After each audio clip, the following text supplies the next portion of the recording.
outside. Today's video is a heart-to-heart. It's hard to believe a little bit of sticks can make such heat. And when you're chilled to the bone, the heat sure does feel good. This week has been a good week for me. I've got a lot accomplished and my to-do list isn't quite so long anymore. I got all of my storm windows put in. I got a lot of my winterizing done. The canning garage is all put away for another season, for another day. And my heart focuses on the winter time. That's the time of rest. The trees will soon lose all of their leaves, and the world falls asleep. We sit by the fires because I heat my home with wood, and we reminisce about days gone by, and we have hopes and dreams about the future. What is our future? Nothing in life we can predict, and nothing in life we can depend on. Even our very lives, we don't know how long we have or if today is our last day. But my philosophy for my whole life has to live life to its fullest, no matter where you are, no matter what you do. For some of us, that's easy to say. We can say we live life to the fullest because nothing in our life has really been that bad. Oh, well, sure, we've had struggles and we've had things in our past that weren't very pleasant. But it's easy for some people to say, live life to the fullest. It sounds so cliche. Live life to the fullest. Well, who doesn't? But what happens when your life isn't very full? What happens if your body is ravaged with pain? Or your heart doesn't work like it used to? You have diabetes. What happens if you have mental illness, depression, anxiety? How can you live life to its fullest when all of these things are happening to you? We all have different challenges in our life, and we all have different things we must face. And what I may face, you may never face, and what you are going through, I may never understand. But we all only have one thing, and that is our life. We all have a life, and what we choose with it is the outcome it will be. My life, and your life, and a millionaire's life, and a poor homeless man. We all have the same thing. We all have one life. Now you would say the millionaire man, well, he would have a great life. He's got it all. But yet the suicide rate for them is extremely high. Well, that doesn't make much sense, Tessie.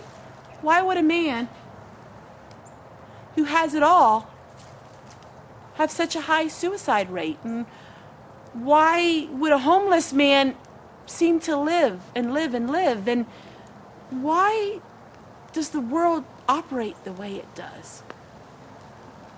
How can some people have cancer but they have a joyous spirit and they seem to do okay, when some people who have no ills at all seem to struggle so much? If I had all the answers in the world, I would be richer than Dr. Phil. I don't have all the answers in the world, but I do have the answer.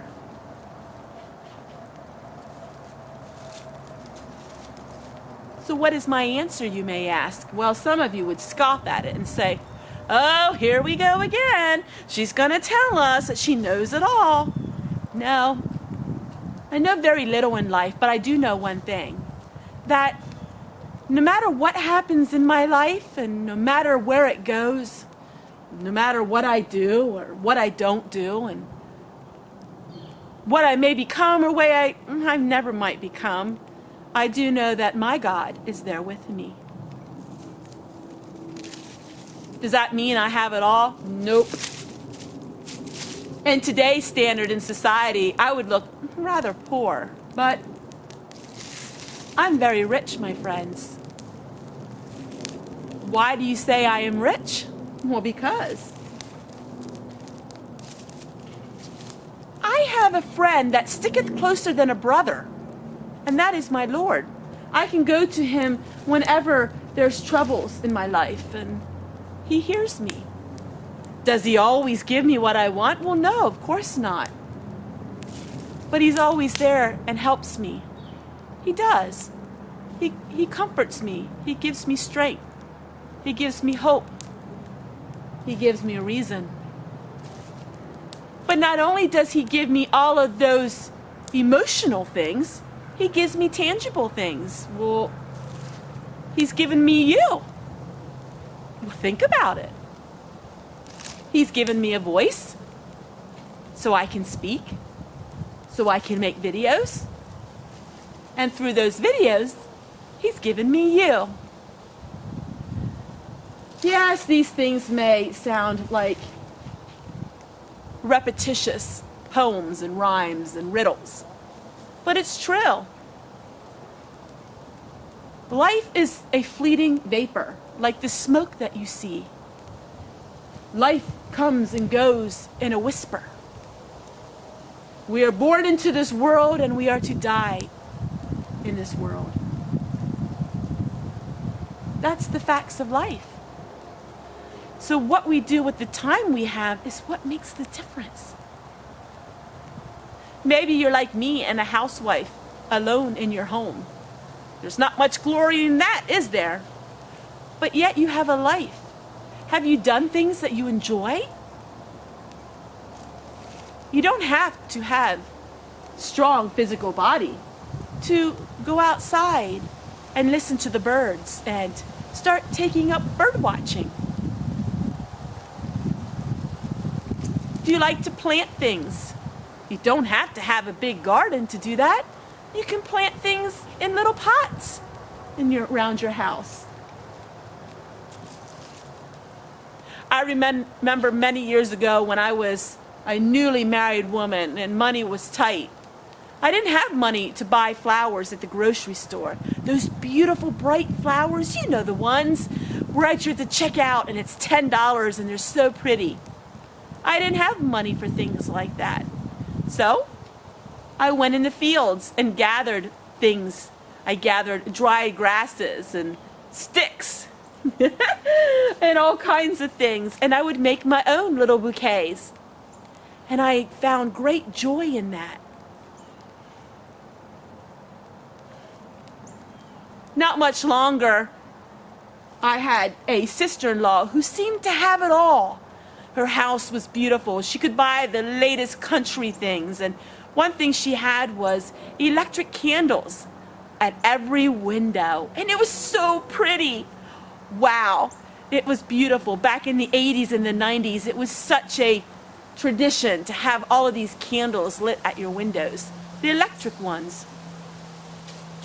I didn't have money for that. So I made up my own. I had old crayons and I would melt them and make my own candles. And I would set them at the windows and I felt like I was the queen of the world. Didn't cost me hardly a cent and I was happy and content. So while we have all of these things in our life that are tiresome and burdensome, try to wake up each morning with a positive outlook on your life. And soon you will find that maybe, just maybe, your pains won't feel quite so strong. And maybe, just maybe, you will be glad that you woke up that day.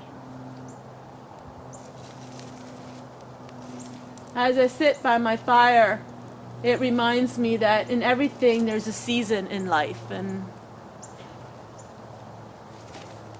every season in our lives is a purpose. And my purpose now is to make videos and to share my YouTube world with you all, my life. Maybe someday that won't be my purpose anymore. My purpose for a long time was to be a mother of little children.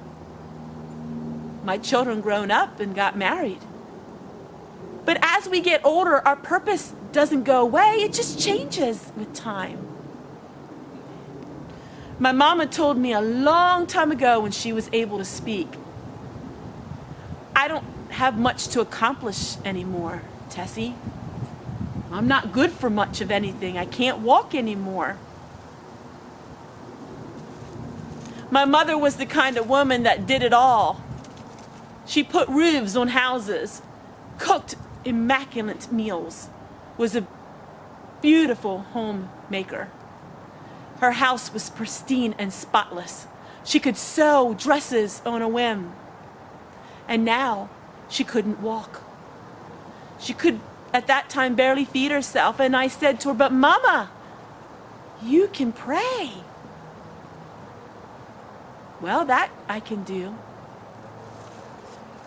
So I hope that she took my advice, because shortly after that, she wasn't able to speak anymore. And I hope that she took the advice and started praying and thinking of others. There's something about knowing that others care that helps lessen the pain of life.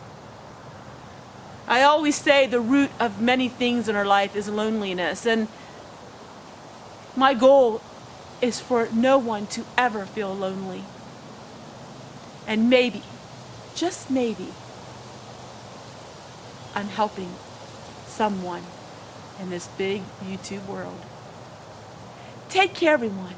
We'll see you guys tomorrow.